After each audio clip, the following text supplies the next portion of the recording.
Kalau seandainya laki-laki mau bersabar terhadap istrinya, maka harusnya dia bersabar 70 kali sehari kalau dia disakiti oleh istrinya. Yang ke-71 baru dia boleh marah. 70 belum boleh marah. Jadi perempuan, ibu-ibu, istri kalau mau bikin suaminya sebel, sampai 69. Atau 70 boleh lah. Tapi yang ke-71, nah ini udah layak dimarahin. A'udzu billahi minasy syaithanir rajim. Bismillahirrahmanirrahim. Qala rabbi ij'al li ayah. Qala ayatuka alla tukalliman nasa thalatha layalin sawiyya. فخرج على قومه من المحراب فأوحى إليهم أن سبحوا بكرة وعشيا. Berkatalah Zakaria, Rabbi, berikanlah untukku sebuah pertanda bahwa aku akan punya anak laki-laki. Allah berfirman, tanda-tanda bagimu adalah engkau tidak akan bisa berbicara dengan manusia selama 3 malam berturut-turut. Maka keluarlah Zakaria kepada kaumnya dari mihrabnya dan memberi mereka isyarat supaya mereka bertasbih kepada Allah setiap pagi dan petang. Ini adalah adegan, kita lanjutin sekitar 2 menit sebelum azan. Ini adalah adegan ketika Nabi Zakaria dapat berita gembira akan punya anak laki-laki. Karena Nabi Zakaria berdoa minta anak laki-laki dari sejak nikah sampai usia 80 tahun. Kurang lebih sekitar 50 tahun berdoa. Lama banget, ya Allah beri anak, ya Allah beri anak. Sampai iparnya udah punya anak keren namanya Maryam. Iparnya adalah Imran. Udah punya anak keren banget, cewek, solehah, dari kecil udah beribadah di Masjid Aqsa. Zakaria masih minta anak, ya Allah, ya Allah, ya Allah. Sampai puncaknya Zakaria ngelihat Maryam dapat makanan dari langit.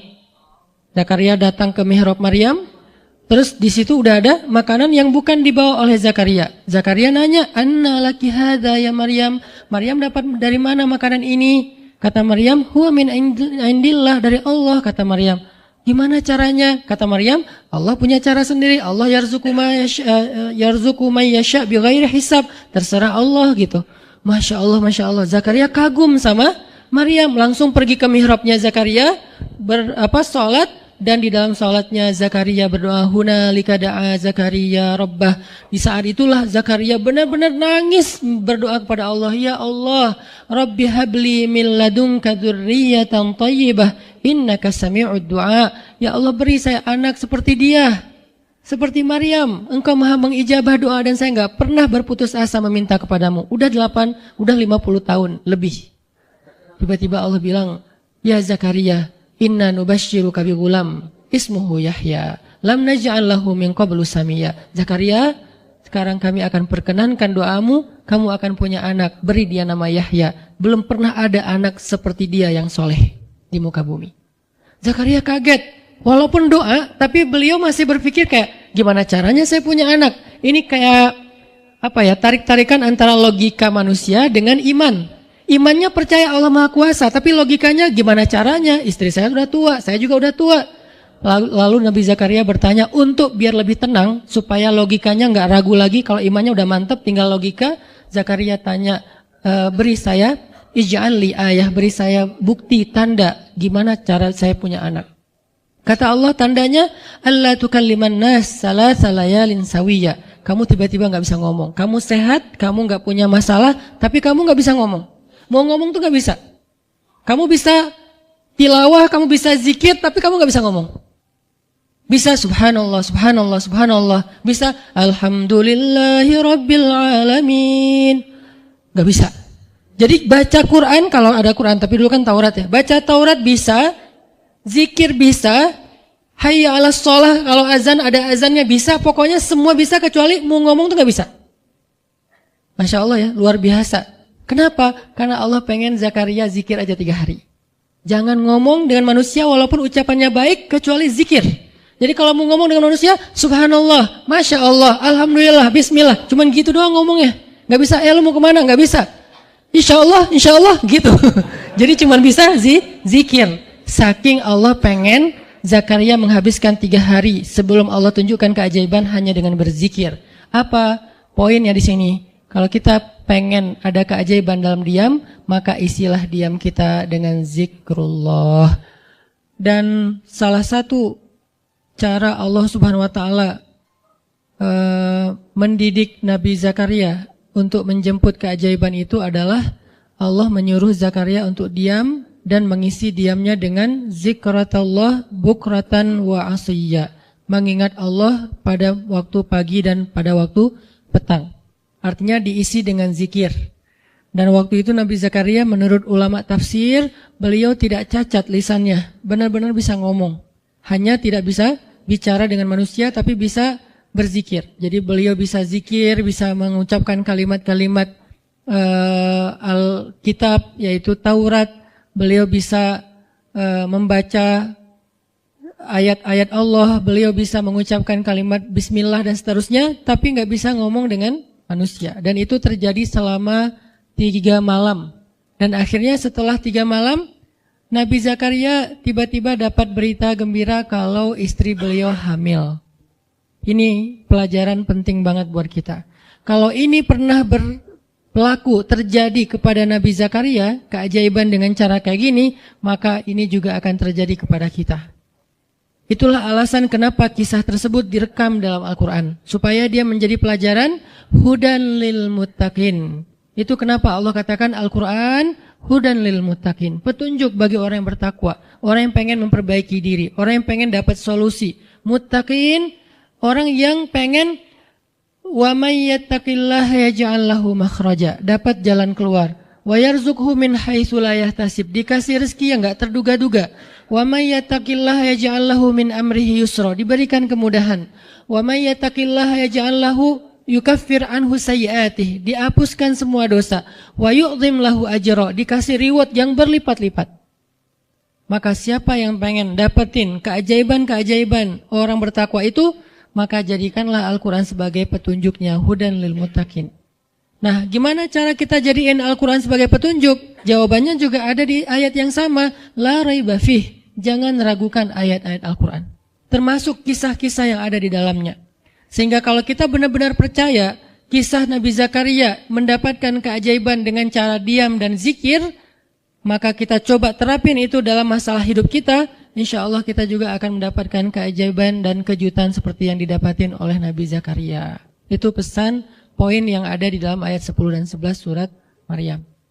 Sehingga buat sebagian orang yang mungkin ngerasa selama ini sering disakiti, sering dicuekin, sering didebat, sering diapain, jangan terlalu diladenin. Kadang-kadang ada teman saya nanya ke saya, Ustadz, ini ada yang ngomongin Ustadz gini di sosmed, perlu kita balas nggak nih? Saya bilang, udah diamin aja. Itu tuh santai, tapi sebetulnya itu ada kayak alasan kenapa saya memilih sikap itu, bukan karena kayak malas ribut. Sebetulnya kadang-kadang kan ribut itu kayak nyenengin ya, kayak olahraga emosi gitu kan. Rame-rame di sosmed itu kayak asik kan, kayak kita ngegame gitu kan. Jadi nge-replay komen-komen orang kayak lucu-lucuan gitu. Saya pernah lihat racial fan-nya bagus juga sih. Ini bukan dalam hal negatif tapi positif, makanya saya sebutnya nama. Rachel itu kan main kemarin ke Australia sama New Zealand.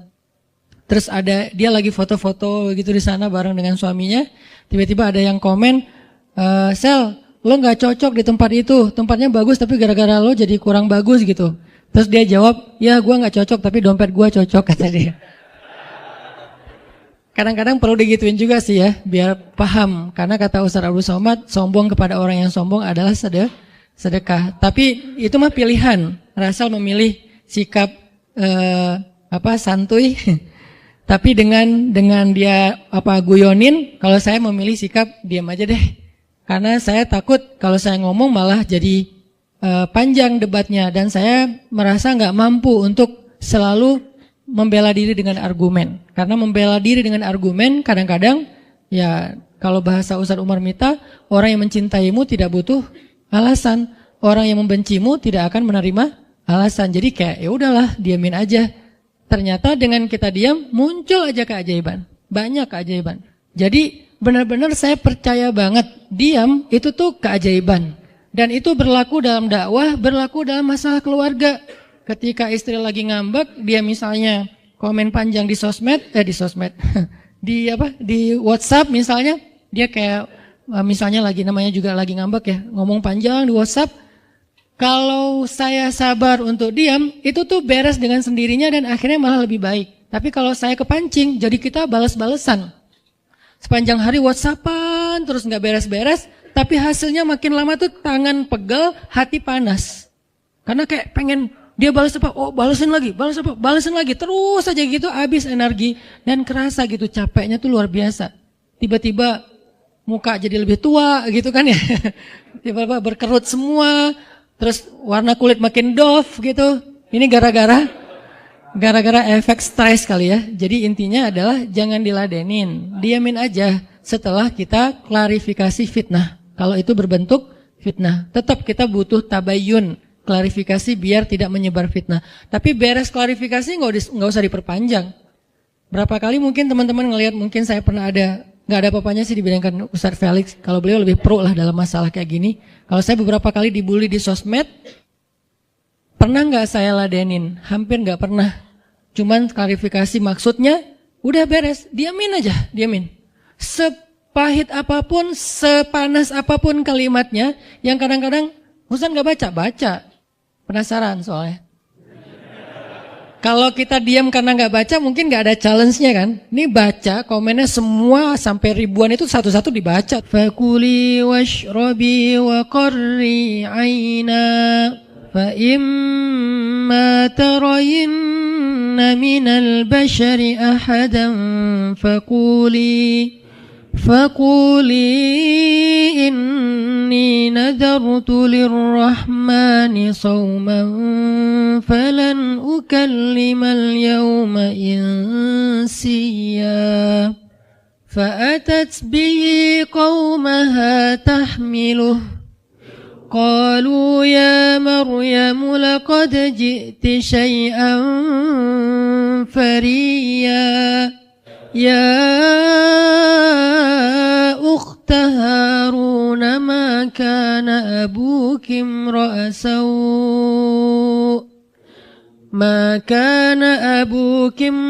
سوء وما كانت أمك بغيا فأشارت إليه قالوا كيف نكلم من كان في المهد صبيا. Dan maka makan dan minumlah dan bersenang hatilah engkau wahai Maryam, dan jika engkau bertemu dengan seseorang katakanlah sesungguhnya saya telah berazam untuk berpuasa pada hari ini dan saya tidak akan berbicara dengan manusia pada hari ini. Lalu Maryam pun datang kepada kaumnya sambil menggendong bayinya. Kaumnya berkata, wahai Maryam, engkau datang kepada kami dengan membawa, kalau bahasa kita tuh pembawa apa istilahnya? Sial. Dengan membawa keburukan. Jadi kayak dianggap pembawa kesialan. Wahai saudari Harun, sesungguhnya ayahmu bukanlah seorang yang nista ataupun pendosa, dan begitu juga dengan ibumu bukanlah perempuan yang hina. Lalu Maryam memberi isyarat, fa'asyarat ilaih, memberi isyarat dengan menunjuk ke arah bayinya. Lalu mereka berkata, bagaimana kami akan berbicara dengan seorang bayi yang masih digendong oleh ibunya, maksudnya masih terlalu kecil.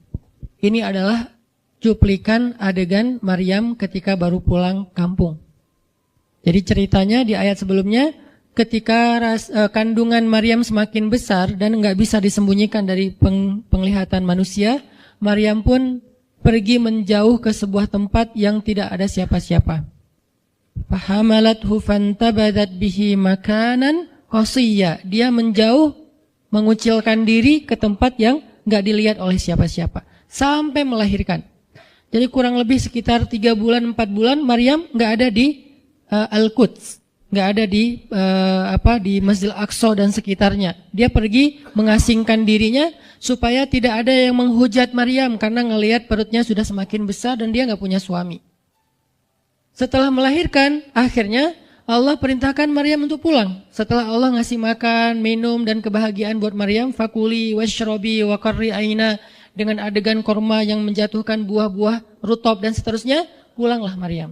Nah, Maryam tahu ketika dia pulang dengan membawa bayi, dia pasti akan dihujat, dicela, dicaci maki, dibully oleh kaumnya. Lalu Allah memberi kepada Maryam bekal. Gimana cara ngadepin yang kayak gitu-gitu?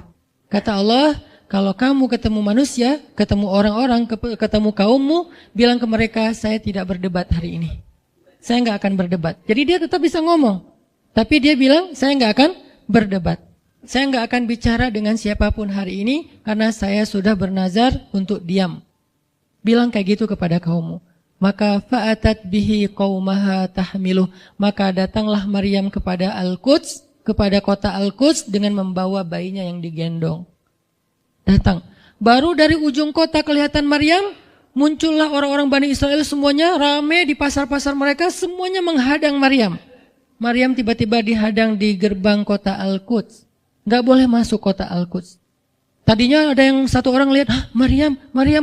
Langsung dia datang ke kota, dia umumkan ke semua orang, wahai Bani Israel, perempuan yang hina yang kita cari-cari sekarang sudah datang membawa bayi haramnya, membawa bayi selingkuhnya, membawa bayi hasil zinanya. Akhirnya orang-orang yang ada di Masjidil Aqsa, yang ada di rumah-rumah, yang ada di pasar, semuanya berkumpul di depan gerbang kota. Menghalang Maryam masuk. Kebayang gak perasaan Maryam? Padahal dia itu lahir di situ, dia beribadah di situ, ayahnya orang situ, ulama pula, pamannya Nabi pula di situ, tapi dia sekarang dihadang oleh semua penduduk Al-Aqsa, penduduk Al-Quds, Bani Israel. Ketika Maryam mendekat, mereka mengatakan, ya Maryam, laqad ji'ti syai'an fariya. Ini bahasa Al-Quran. Kalau aslinya lebih tercela daripada ini, karena ini bahasa Al-Quran yang tinggi, Allah menggunakan bahasa simbolik saja. Yang terjadi, mereka mencela Maryam. Mereka bilang, Maryam kamu pembawa sial. Maryam kamu perempuan hina. Maryam kamu tukang zina. Maryam kamu selingkuh. Maryam kamu ternyata pelakor, segala macam. Kebayang gak seorang perempuan yang mulia dituduh dengan kata-kata kayak gini? Sedih. Pengen jawab, pengen bilang, saya ini gak pernah berbuat dosa. Ini nih Allah yang ngasih kepada saya. Saya gak punya suami dan saya diberikan anak yang suci dan segala macam. Enggak. Tanya kepada Zakaria kalau nggak percaya, saya punya buktinya segala macam, nggak usah, diam aja. Maryam bisa ngomong kalau mau. Maryam by the way adalah perempuan secerdas Sayyidah Aisyah. Dia itu kayak Aisyah cerdasnya, kayak Khadijah bijaksananya, kayak Fatimah lembutnya, kayak Asiyah sabarnya. Maryam itu istimewa. Sampai sebagian ulama mengatakan Maryam satu-satunya nabi dari perempuan, satu-satunya nabi dari golongan perempuan. Sebagian kecil ulama ada yang menyebutkan demikian. Sehingga mereka menyebut Maryam alaihassalam. Saking Maryam ini keren banget, istimewa banget. Tapi jumhur ulama sejarah mengatakan Maryam bukan nabi, tapi dia perempuan solehah, orang soleh, bahkan satu dari 4 perempuan sempurna di muka bumi. Dan tidak ada yang kelima. Cuma ada 4. Kamula minar rijali katsir, kata Nabi. Laki-laki yang sempurna itu banyak, yaitu para rasul dan para nabi. Walam yakmul minan nisa illa arba'ah. Tidak ada perempuan yang sempurna kecuali 4.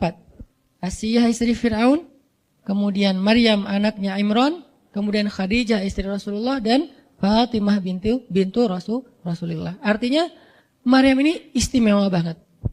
Dia kalau mau argumen, dalilnya lebih banyak daripada para rabi-rabi Yahudi yang ada di situ. Karena ketika Maryam dulu berkhidmat di Masjidil Aqsa, Maryam itu nggak belajar seperti yang lain-lain. Karena kan dulu orang Bani Israel itu paling anti sama cewek ya. Buat mereka perempuan itu kasta kedua. Seolah-olah perempuan itu nggak punya hak yang sama dengan laki-laki. Laki-laki punya hak belajar di Masjidil Aqsa, perempuan nggak boleh. Ini kesenjangan gender di masa Bani Israel dulu. Jadi kalau ada yang mau nuduh Islam sebagai tidak memperhatikan masalah gender, dia harusnya baca sejarah. Justru Islam, Al-Quran, Taurat, Injil mengangkat perempuan untuk setara dengan laki-laki. Awalnya perempuan itu hina di masyarakat Bani Israel. Dianggap pembawa sial. Sampai masyarakat jahiliyah Sebelum Islam datang, apa yang terjadi dengan bayi perempuan? Dibenamkan dalam pasir hidup-hidup, dibunuh, dilempar dari bukit supaya mati langsung seketika. Kenapa? Termasuk Umar pernah membunuh bayi perempuan. Umar radhiyallahu an. Kenapa dia sedih banget? Karena dia ingat masa lalu ketika dia pernah membunuh bayi perempuan. Kenapa mereka membunuh bayi perempuan? Karena dianggap perempuan ini membawa sial. Tapi datang Islam mengubah tradisi itu. Mengubah persepsi publik. Yang tadinya perempuan dianggap hina, dalam Islam dikatakan surga ada di bawah telapak kaki ibu. Muncul harga diri perempuan naik. Apalagi sebaik-baik kalian, yang paling baik untuk istrinya, dan aku yang paling baik untuk istriku di antara kalian. Muncul lagi hadis, kalau seandainya laki-laki mau bersabar terhadap istrinya, maka harusnya dia bersabar 70 kali sehari kalau dia disakiti oleh istrinya. Yang ke-71 baru dia boleh marah. 70 belum boleh marah. Jadi perempuan, ibu-ibu, istri kalau mau bikin suaminya sebel, sampai 69. Atau 70 boleh lah. Tapi yang ke-71, nah ini udah layak dimarahin. Tapi kan gak pernah ada sampai 70 kan? Paling juga 10%-nya lah, 7 kali sehari. Dan itu istiqomah setiap hari. Hari ini kok kamu gini lagi sih, kemarin udah beda hari. Jadi beda hitungannya, 0 lagi mulai dari awal. Tapi nanti ada hadis penyeimbang. Nabi itu kan bijaksana banget. Yang diajarin bukan cewek doang, cowok juga diajarin. Ketika hadisnya supaya memuliakan perempuan ada, nanti ada lagi hadis laki-laki. Seandainya seorang perempuan menjilat luka dan darah dan nanah di tubuh suaminya, itu belum bisa membayar satu saja kebaikan suami kepada dia. Jadi menjilat lukanya aja belum bisa bayar kebaikan, terus ngapain marah-marah coba. Sehingga dua-duanya ada nasihat untuk suami. Kalau istrinya lagi ngambek, namanya juga lagi sedih, ya udah kamu sabar aja 70 kali. Untuk istri, jangan ngambek, karena kalau kalian berbuat baik aja belum bisa bayar kebaikan mereka. Terus gimana dong Ustadz? Ya udah, sekarang solusinya adalah sama-sama mengambil sisi baiknya. Kayak gitu nasihat Nabi. Makanya saya agak kurang setuju kalau khutbah Jumat itu memakai hadis menjilat darah dan nanah. Karena yang dengar suami. Wah bener nih khutbah Jumat, saya senang banget khutbah Jumat hari ini. Pulang-pulang, mah tadi khutbah Jumat keren banget. Nih mah, kebenaran aku catat. Nih mah, gak bisa. Kalau khutbah Jumat, pakailah hadis sabar 70 kali. Menasihati suami. Kalau majelis taklimnya ibu-ibu, masalah tadi, seandainya saya boleh menyuruh manusia sujud kepada manusia, saya suruh sujud istri kepada suami. Masing-masing ada hadisnya, jangan disilang. Ini gak bijak dalam ceramah, karena harusnya memberi nasihat yang bisa memperbaiki, bukan menambah tuntutan baru. Wah benar nih kalau suami saya dengar, untung harusnya suami saya datang, Ustadz boleh enggak acara selamatan di rumah saya nanti temanya ini gitu. Kalau perlu ngundang Ustadz yang dia kenal, request dulu untuk ngemojokin pasangan, ini enggak bijak. Balik lagi ke cerita tadi, Maryam tuh pinter banget, cerdas banget. Dari kecil dia udah hafal Taurat. Ibarat anak sekarang hafal Quran. Dan lebih sulit ngafal Taurat daripada Quran. Kenapa? Karena bahasa Al-Quran itu sastra banget. Jadi ngafalnya itu kayak ngafal syair. Itu aja udah susah kan? Kebayang gak ngafal Taurat? Lebih sulit lagi tuh. Dan Maryam dari usia di bawah 5 tahun udah khatam Taurat. Udah tahu tafsir Taurat. Usia 7 tahun. Bahkan saking keren dan pinternya Maryam, kadang-kadang ketika Maryam ngobrolin tentang Taurat sama Zakaria, itu Zakaria sampai geleng-geleng kepala. Maryam, gitu maksudnya? Sampai nanya ke Maryam. Gitu maksudnya. Maryam ngomongnya ke Zakaria udah kayak ngajar gitu. Saking pinternya Maryam. Jadi hadis-hadis Zakaria Maryam hafal. Kan para anbiya tuh punya hadis kan. Hadis Zakaria dihafal oleh Maryam. Tauratnya Musa dihafal oleh Maryam. Kebijaksanaan para nabi dihafal oleh Maryam. Dia dari usia 10 tahun itu udah jadi ulama besar Maryam. Artinya kalau misalnya orang mau berargumen dengan Maryam, dia punya banyak bahan. Dia punya banyak narasi. Dia lagian Maryam itu pintar ngomong. Tapi Maryam diam. Jadi kalau kita ngerasa pintar ngomong, pintar komen, pintar apa, tetap aja kita punya alasan harusnya kita diam. Karena Maryam yang lebih daripada kita ternyata juga diam. Akhirnya Maryam diam. Dikatakan ya ukhta Harun. Diingatkan lagi dengan kemuliaan keluarga Imran. Ya ukhta Harun ma akana abuki imra'asau wa ma kanat ummuki baghiyya. Ayah kamu itu Imran loh Maryam, kamu enggak malu punya bayi di luar pernikahan sementara keluarga kalian itu keluarga baik-baik. Apa kamu tega menyakiti ayahmu, mencoreng nama besar dan nama baik keluarga besarmu? Dan seterusnya. Maryam makin luar biasa, panas banget, sedih banget. Dan Maryam itu yang lebih berat lagi teman-teman. Mungkin kalau kita digituin agak kebal ya. Terutama cowok lah. Cowok kalau digituin agak kebal karena emang kurang berperasaan sih kalau cowok ya. Coba lihat dari angle cewek. Cewek itu lebih peka loh dari kita. Kita mah mungkin lebih mudah lah diam. Diomelin, diam aja. Karena kita kan orangnya agak santuy gitu kan. Kalau cewek itu gak bisa gitu. Makanya lihat angle ini dari angle cewek. Kalau tadi Zakaria, sekarang Maryam. Dan Maryam lebih peka daripada semua cewek yang ada di muka bumi. Lebih perasa lagi daripada perempuan yang ada di muka bumi. Sangat-sangat pemalu. Saking pemalunya, ketemu cowok keren, ta'awuz coba. Cewek itu perasaannya lebih dalam daripada kita. Jadi kalau misalnya cewek-cewek, Maryam tuh gak punya, ketemu cowok keren aja dia ta'awuz. Siapa cowok keren yang ditemui Maryam? Jibril. Gabriel loh yang ditemuin. Dan waktu itu Jibril menjelma.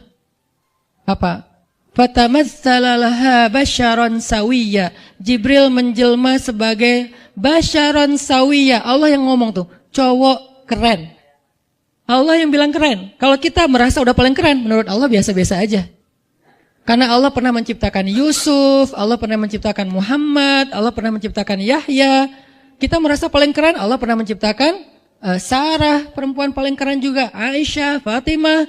Jadi buat kita kayak udah kegeeran paling keren se-Bandung gitu kan ya. Menurut Allah mah biasa. Kalau Jibril, Allah sendiri yang bilang dia tuh emang keren. Jibril emang bukan malaikat, tapi kalau ketemu manusia, kecuali para nabi, Jibril itu menjelma sebagai manusia.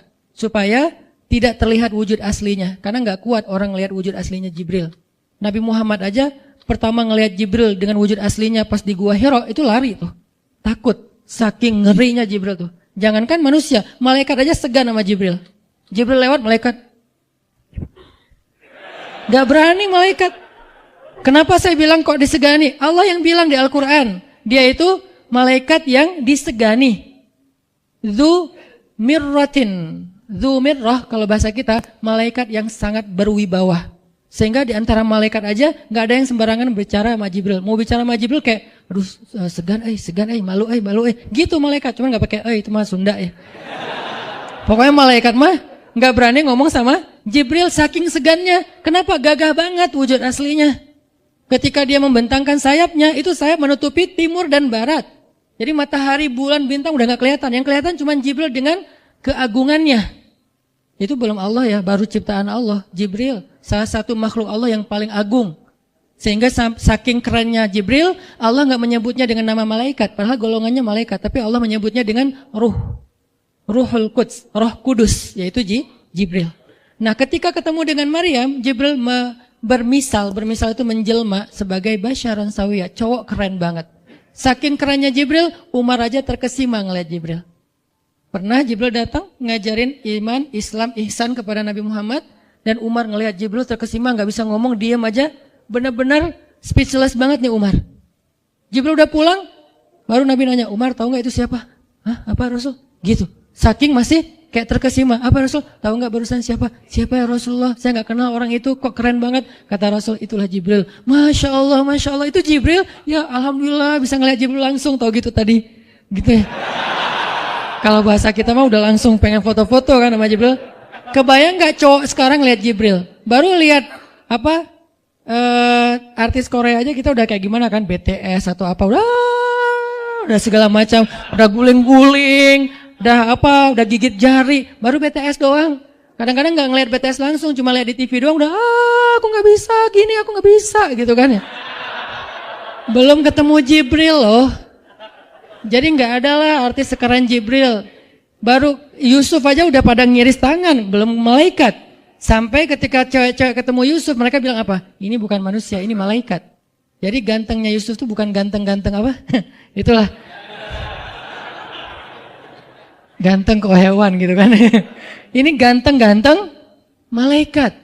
Belum ada tuh film atau sinetron itu. Yusuf itu ganteng-ganteng ganteng-gantengnya tuh malaikat. Levelnya tuh level malaikat. Jadi kalau ada Jibril, ada Yusuf kayak, nih yang mana Yusuf, mana Jibril ya? Keren dua-duanya. Nah Jibril datang ketemu Maryam bukan di atas panggung rame-rame. Berdua coba, intimate banget kan. Kalau di atas panggung teriak-teriak gak keren lah, biasa aja. Ini tuh berdua, private banget. Di satu ruang kecil, berdua gak ada yang tahu. Tiba-tiba Jibril berdiri di depan Maryam, senyum dengan khas senyumnya malaikat yang mematikan gitu.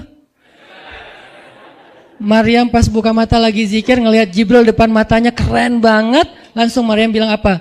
A'udzubillah. Wibawa banget kan Maryam? A'udzubirrahmani minka in kunta taqiyya. Jadi emang elegan sih orang-orang soleh itu. Dia langsung nunduk, dia bilang A'udzubirrahmani minka in kunta taqiyya. Aku berlindung kepada Allah yang Maha Rahman. Kenapa ngomongnya Rahman? Karena keren. Kalau enggak keren, a'udzubillah. Karena keren, a'udzubirrahman. Tapi masih ta'awuz, cuman pakainya Rahman. Karena Allah tuh maha pengasih yang udah bikin kamu tuh keren. Diksinya luar biasa ya. Maryam gak bilang, a'udzubillahi minasyaitonirrajim. Enggak, ini enggak layak dibilang syaitan, ini terlalu keren.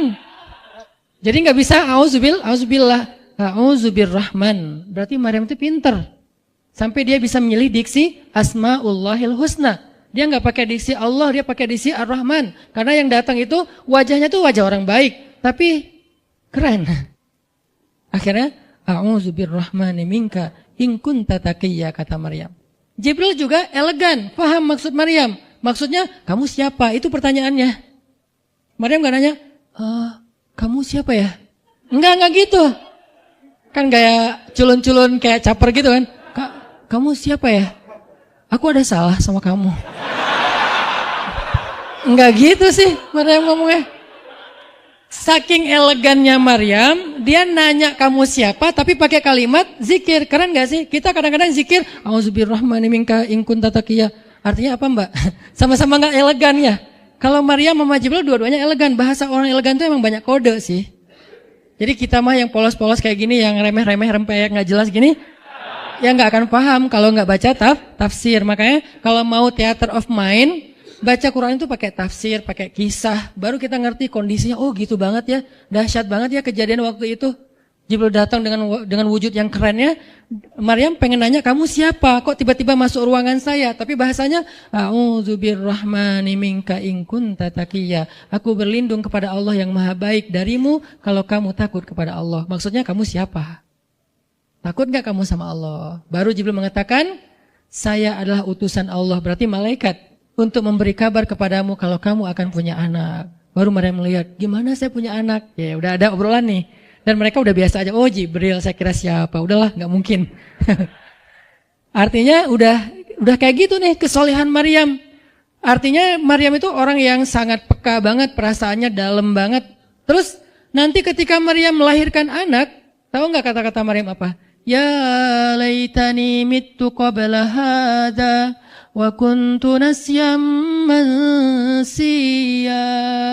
Saat Maryam merasakan sakitnya kontraksi, mau melahirkan Isa, Maryam itu sambil kontraksi sambil bilang, ya laitani mittu qabla hadza wa kuntu nasyan mansiya. Aduhai seandainya saya mati aja sebelum kejadian ini dan saya dilupakan oleh manusia seolah-olah saya tidak pernah ada. Kenapa Maryam ngomong kayak gini? Maryam ngebayangin betapa malunya dia nanti kalau harus membawa bayinya ketemu Bani Israel yang pada bawel. Bani Israel itu terkenal kaum yang paling bawel. Bawelnya banget. Kalau kita baca Al-Baqarah itu isinya kebawelan Bani Israel. Kata Nabi Musa, sembelihlah Al-Baqarah. Al-Baqarah itu kan banyak. Yang warna apa? Cari yang warnanya bersih. Yang bersih kan juga ada belang-belangnya nggak dikit. Terus yang beratnya berapa kilo, yang dari mana, dari Bali atau NTB atau dari mana, bawel banget. Udahlah cari aja seekor sapi, sembelih beres. Tapi nanya lagi, bertele-tele. Itulah Bani Israel. Dan Maryam tahu banget karakter kaumnya. Jangankan dengan fitnah kayak gini nih, ketemu Nabi yang udah menyampaikan hal yang benar aja, itu di debatnya tuh habis-habisan. Apalagi dengan kondisi Maryam. Makanya Maryam takut banget, dia nggak kuat menanggung malu. Kalau kita mungkin masih kuat lah nanggung malu. Kadang-kadang malah malu-maluin gitu kan.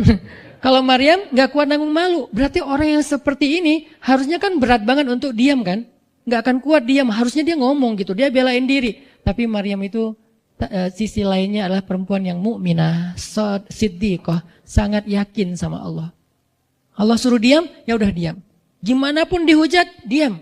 Kata Allah diam, diam. Ya Allah mereka bilang saya itu berzina, diam. Ya Allah bilang ini anak haram, ini anak saya nih, anak yang mulia.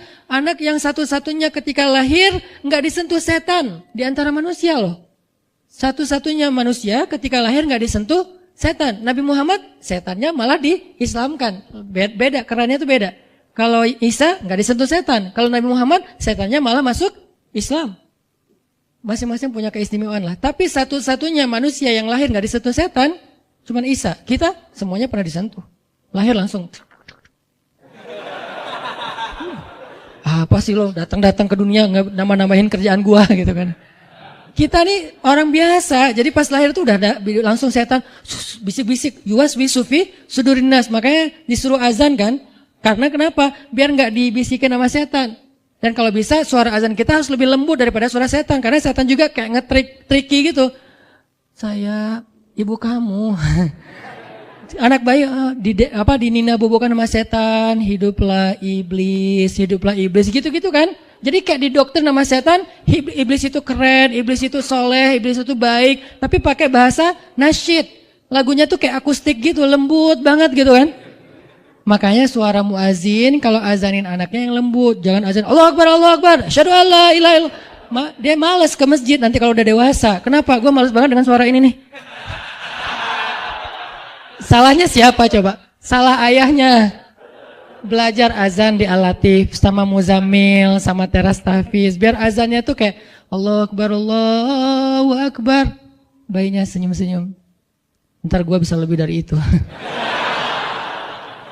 Canda. Intinya adalah Maryam itu pemalu banget. Jadi dia bisa banget untuk ngebales. Tapi dia diam. Sampai akhirnya fa'asyarat ilaih. Dia memberi isyarat. Arti memberi isyarat, dia nunjuk ke arah Isa alaihissalam yang masih digendong. Kalau kalian mau ngomong aja sama bayinya. Allah yang nyuruh kayak gitu. Makin kayak marah dan makin menjadi-jadi orang Bani Israel ketika Maryam memberi isyarat nunjuk ke arah Isa. Mereka bilang, ya Maryam, kamu udah gila apa? Sekarang kamu nyuruh kami bicara dengan bayi yang masih dalam gendongan ibunya. Benar, Maryam tuh ternyata udah stres gila. Dia gara-gara ditinggal sama selingkuhannya, sekarang dia jadi orang gila. Wah, luar biasa tuduhan kepada Maryam. Maryam diam aja sedih, nahan air mata. Tapi bukan emotikon yang menggenang air mata di sini ya. Nahan aja air mata sampai kemudian Allah datangkan keajaiban, jadikan bayinya bicara. Qala Isa bicara. Panjang lagi omongannya Isa. Ibuku ini baik, ibuku begini-begini, saya itu hamba Allah, saya itu anak yang suci, saya itu begini-begini, sampai beres baru mereka pada pulang karena mereka merasa terbantahkan semua tuduhan palsu mereka kepada Maryam.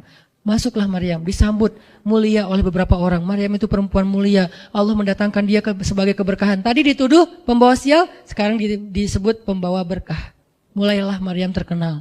Isa dididik, kemana Isa pergi, anak-anak kecil segengnya Isa pengen jadi temannya Isa. Gue temannya Isa lo, gue temannya Isa lo. Gak lama kemudian Isa jadi temannya Yahya. Ketika dia udah bisa main sama Yahya, main berdua sama Yahya. Kemana-mana berdua, Yahya, Isa. Tapi usianya agak jauh berbeda. Ketika Yahya udah masuk SD, Isa barulah lahir. Jadi kayak agak sekitar 7-10 tahun lah kurang lebih mereka jarak usianya. Tapi pas Isa udah remaja, mereka udah nyambung ngobrol. Nah, kelebihan masing-masing, kalau Yahya ini penghafal kitab Taurat, datang Isa, Yahya menghafal kitab Injil. Yahya Nabi, Isa Rasul, satu level di atas Nabi. Kalau Nabi mengikuti ajaran Rasul sebelumnya, kalau Rasul membawa ajaran baru. Jadi sebelum Isa lahir, Yahya mengikuti ajaran Musa dengan kitab Tauratnya. Setelah Isa lahir, Yahya mengikuti ajaran Isa dengan kitab Injilnya. Jadi bisa dibilang, Nabi yang mengikuti dua ajaran Rasul, Yahya alaihissalam. Dia menghafal dua kitab suci sekaligus, Taurat dan Injil.